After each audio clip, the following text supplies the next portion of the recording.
जय श्री सीताराम। राम राम मित्रों, क्या आप सभी जानते हैं त्रिभुवन का सबसे बड़ा अपराध कौन सा माना गया है?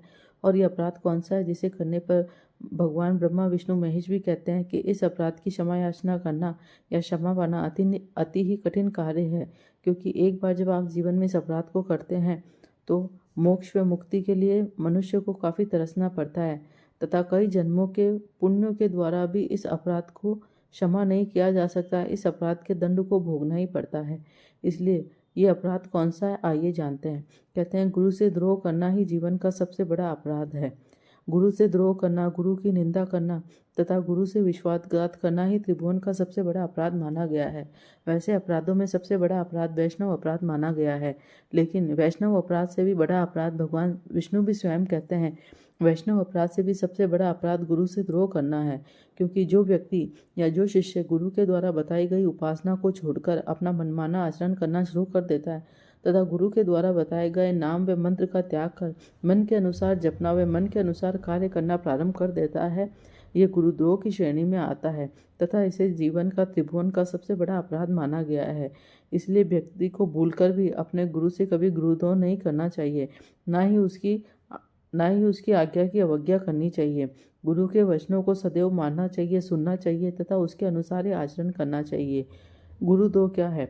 गुरु आज्ञा का पालन ना करना, गुरुदेव के वचनों को नहीं मानना तथा गुरु के द्वारा बताए गए व्यवहार को ना कर अपने स्वार्थ के रूप में कार्य करना ही गुरुद्रोह कहलाता है।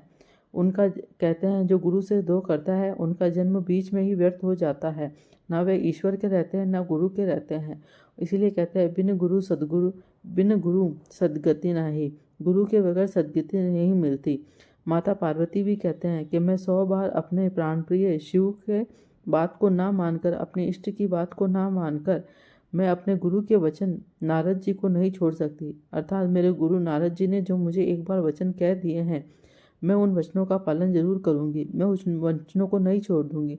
स्वयं मेरे इष्ट शंकर भी अगर मेरे सामने आकर मुझे उन वचनों को छोड़ने को कहे तो भी नहीं करूंगी। क्योंकि गुरु से द्रोह करना जीवन को नष्ट करना है, इसलिए मैं अपने गुरु से कभी द्रोह नहीं करूंगी। इसलिए कहते हैं अपने स्वार्थ के लिए कभी भी किसी को गुरु नहीं बनाना चाहिए। जिस व्यक्ति में आपकी आस्था हो, आपकी निष्ठा हो, जिस व्यक्ति को आप अपना भगवत स्वरूप माने, भगवान का स्वरूप जिस आप व्यक्ति में देखे, उसी को ही जीवन में गुरु बनाना चाहिए। और गुरु से भूलकर भी गुरुद्रोह नहीं करना चाहिए। क्योंकि जो व्यक्ति गुरु से द्रोह करता है वह इस जन्म क्या करोड़ों जन्मों तक भी इस पाप से नहीं छूट पाता है। इसलिए जीवन में अपनी सद्गति के लिए और दीक्षा लेने के लिए मन को तटस्थ कर उचित व्यक्ति से ही गुरु दीक्षा लेनी चाहिए। और उसी व्यक्ति से गुरु दीक्षा लेनी चाहिए जिसमें आपको भगवत स्वरूप छवि दिखाई पड़े, जिसे आप अपने ईश्वर के स्वरूप माने, उससे ही गुरु दीक्षा लेनी चाहिए। क्योंकि जो अपने गुरु में ईश्वर को ढूंढता है वही सच्चा गुरु कहलाता है।